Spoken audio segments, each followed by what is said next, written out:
Hey Fowler family, it's Nicole coming to you with the first in a video series about when is Fowler going to reopen. And so I want to share first and foremost with you how we are going to approach these decisions. And these decisions are going to be made like every decision during this pandemic. It's going to be an assessment of the data and a mitigation of risk. So let's talk about data. There are 4 key points of data that we are paying close attention to. One of those is the number of cases in Dallas and the number of deaths in Dallas. We are looking for a 14-day downward trajectory in both of those numbers to tell us that we can proceed with caution into whatever phase we have established. We are also looking at the number of ICU beds in our hospitals that are being used and the number of people that are on ventilators. Those are 2 statistics we get every day from Mayor Johnson's Facebook and Twitter feed, and so those 4 points are critical data for us. And if you remember the federal government, when they talked about their phase opening, they recommended seeing a 14-day downward trend in number of cases and deaths as a signal. And so we're going to follow those guidelines. So it's very important for us to know what the data is telling us. And I also want to say that if you haven't had a chance to see Judge Clay Jenkins' guidelines that he just published this week, that's going to be linked on our website. It is an excellent source document, and I want to thank him for the work that he put into that, because just because we have been reopened in many areas of our economy and our business and our city functions doesn't mean that we have to exercise our right to go to restaurants or to shopping or to movie theaters, and we still should be exercising caution as it relates to how we mingle around, because we're still seeing a high incidence of spread throughout the community. So it's another source document that we will use in our arsenal of information to make the best decisions for everyone who calls Fowler home and everyone who lives at Fowler, and make sure that we keep providing you the assurance of why you trusted us to take care of those that you love. And so what does this initial phase look like for Fowler? Well, let me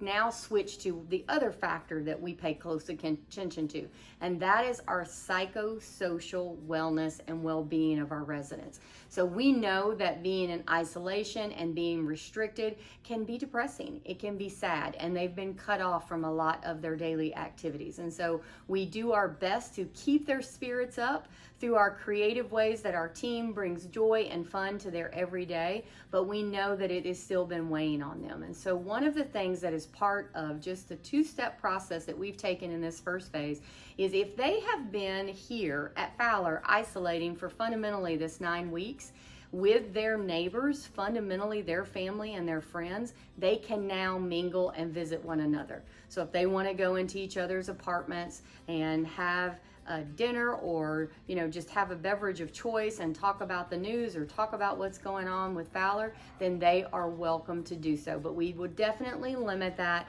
to groups of under 10. But we know that they can exercise their own caution, their own reasonableness to make their choices, and we hope that that will give them a little relief of just being in their apartment isolated from one another. So much like I go home and I spend time with my husband at night, and other members of our team have their nuclear family at their home, this really is their home. And so if they've been taking all those precautions, they don't have to be concerned with spread from someone that's been next door to them that's been taking all those same precautions. And so we have allowed that to be a choice that they make, and I think that that's going to be a good one that's going to make them feel a lot better. And then the other change that we made is we have authorized our postmaster and post people that come to our campus to go and put the mail in the mailboxes directly as it relates to our independent living areas. We are still restricting all deliveries to the Pearl Norton Care Center,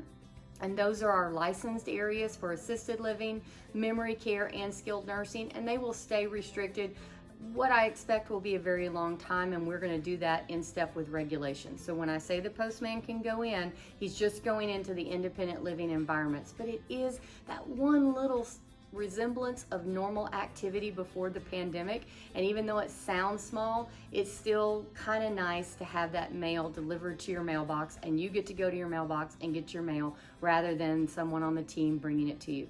So 2 little small changes, and that really is tantamount to what's happening in phase 1 at Fowler. Now, when is phase 2 going to happen? Well, I don't know, because I need to see what the data shows me for the next 14 days, and we want to see those downward trends. And I'm also going to be paying close attention to the government officials here in Dallas telling me where we're at and what do they think based on the data that they're looking at. So stay tuned. I'll come to you and give you updates when we move to that phase, let you know what it entails. And in the meantime, stay safe where you are. Keep giving your feedback to us through our COVID info line or our email, and look for updates on our website and on our Facebook. And just thank you for your support. Much love to you all. See you real soon.